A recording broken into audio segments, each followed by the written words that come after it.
राम राम, नमस्कार मंडळी. माझ्या चॅनेलवर तुम्हा सर्वांचे स्वागत आहे. चला तर मंडळी, आज मी काय बनवणार आहे हे तुम्हाला सांगते. छान खमंग कुरकुरीत खुसखुशीत चहासोबत, कॉफीसोबत किंवा असंच बसल्या बसल्या खाण्यासाठी छान वांग्याचे काप बनवणार आहे.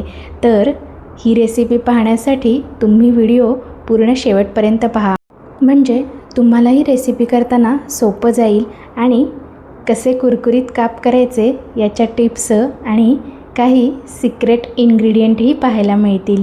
तर आपण सुरुवात करूयात. तर तुम्ही आधी पाहू शकता, मी एक झलक दाखवलेली आहे की कसे होतात हे वांग्याचे काप.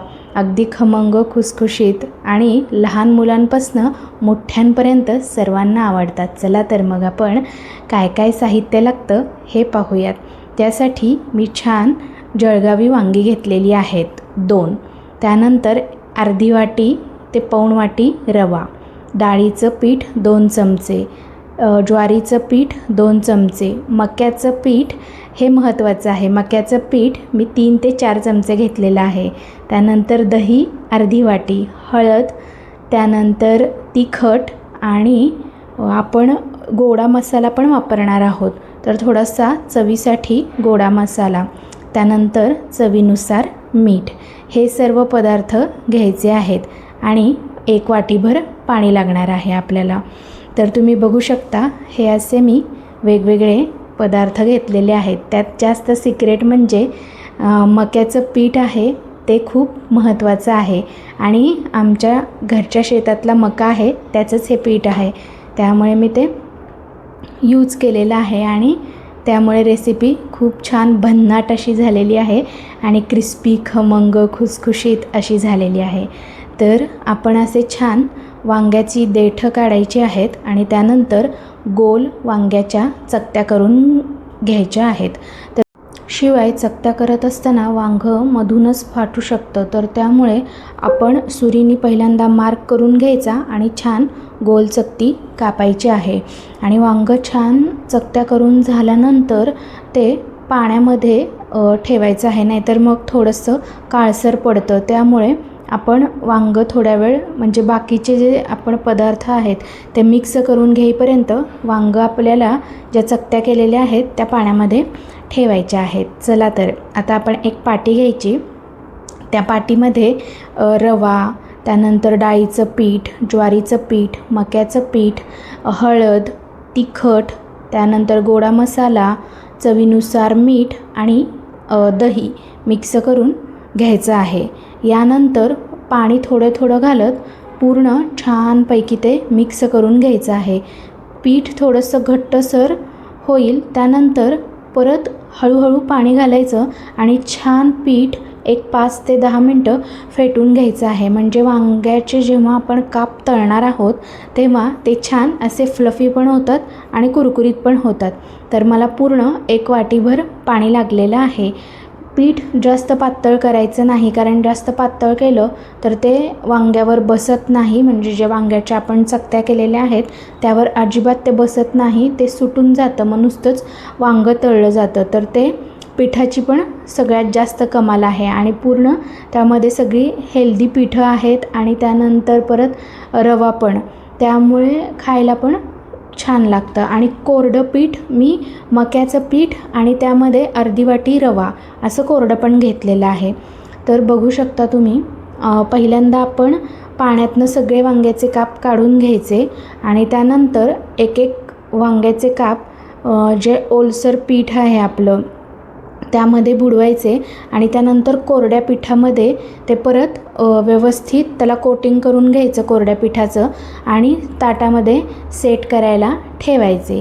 तर सेट करण्यासाठी मी एक 10 ते 15 मिनटं ठेवून दिले, म्हणजे ते त्यावर व्यवस्थित बसतं आणि तळताना काही त्यातलं सुटत नाही किंवा वेगवेगळं होत नाही. तर तुम्हाला पातळ कोटिंग पाहिजे असेल तर पातळही करू शकता, जाड कोटिंग पाहिजे असेल तर त्यावर जाड कोटिंगही करू शकता. तर मी थोडंसं जाडसरच केलं होतं, कारण ते खायला खूप क्रिस्पी, कुरकुरीत छान लागतं आणि हे सगळ्यांनाच आवडतं, अगदी लहानांपासून मोठ्यांपर्यंत. शिवाय आपण इतर वेळेस बऱ्याच प्रकारचे घरामध्ये भजी करत असतो. वांग्याची पण भजी करतो आपण. शिवाय घोसावळ्याची असतात, बटाट्याची असतात, कांद्याची भजी असतात, मिरचीची असतात. तर हा काहीतरी वेगळा प्रकार. वांग्याचे छान कुरकुरीत काप. ते शिवाय हे काप करताना आपण यामध्ये रवा, मक्याचं पीठ म्हणजे हे सिक्रेट आहे, कारण छान ह्याच्यामुळे खुसखुशीत कुरकुरीत होतात. त्यामुळे तर आपण भजी करताना सहसा रवा किंवा मक्याचं पीठ वगैरे किंवा ज्वारीचं पीठ वापरत नाही, कारण ज्वारीच्या पिठाने एक खमंगपणा येतो आणि चव पण छान वाढते. त्यामुळे मी ज्वारीचं पीठ घातलेलं आहे. आणि मक्याच्या पिठाने छान कुरकुरीत आणि रव्याने पण छान कुरकुरीत, खुसखुशीत आणि असे क्रिस्पी होतात. त्यामुळे पण ज्वारीचं पीठ मात्र जरूर घालायचं, कारण खमंग आणि एक वेगळी चव लागते ज्वारीच्या पिठाची. त्यामुळे मी घातलेले आहेत. तर तुम्ही पाहू शकता किती छान असे, आणि ते तळल्यानंतर मनाने वर येतात, म्हणजे तेलामध्ये तरंगायला लागतात. त्यामुळे आपण व्यवस्थित खरपूस असा लालसर कलर येईपर्यंत तळून घ्यायचे आहेत, कारण वांग्यामध्ये पाणी असतं. त्यामुळे गॅस थोडासा मीडियम किंवा थोडासा मोठा ठेवला तरी चालतो, कारण वांग्यामध्ये पाणी असल्यामुळे तेलाचं जे गरमपणा असतो तो कमी कमी होण्यास चालू होतो. त्यामुळे आपण गॅस थोडासा मोठा ठेवायचा आणि छान असे वांग्याचे काप तळून घ्यायचे. शिवाय हे काप तळून झाल्यानंतर तुम्हाला प्रश्न पडला असेल की हे खायचे कसे किंवा कशासोबत खायचे. नुसतेही खाल्ले तरी चालतात, किंवा वेगवेगळ्या प्रकारच्या चटण्या किंवा केचप वगैरे असतं त्यासोबतही खाल्ले तरी चालतात.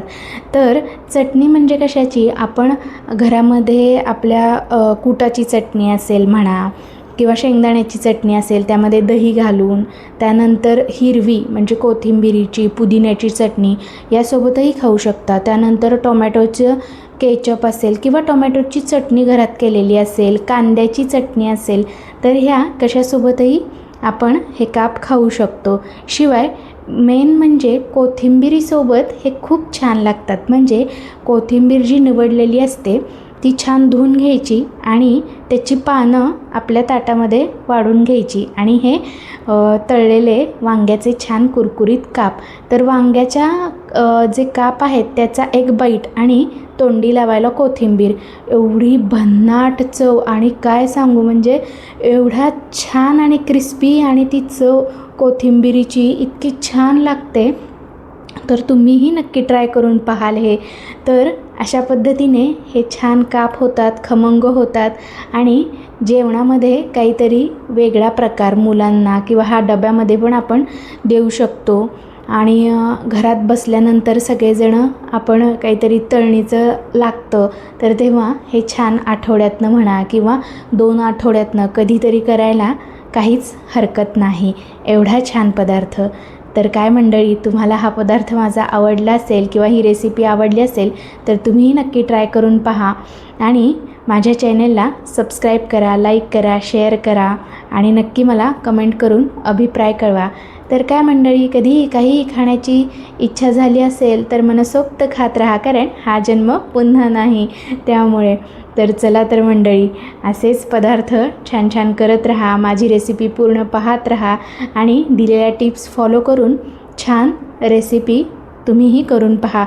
म्हणजे तुमचेही पदार्थ छान असे चमचमीत, मस्त, खुसखुशीत, खमंग, सगळ्या चवीचे, खारट, गोड, आंबट, तिखट अशा सर्व चवीचे होतील, आणि तुम्हीही छान ते पदार्थ फॅमिलीसोबत एन्जॉय कराल.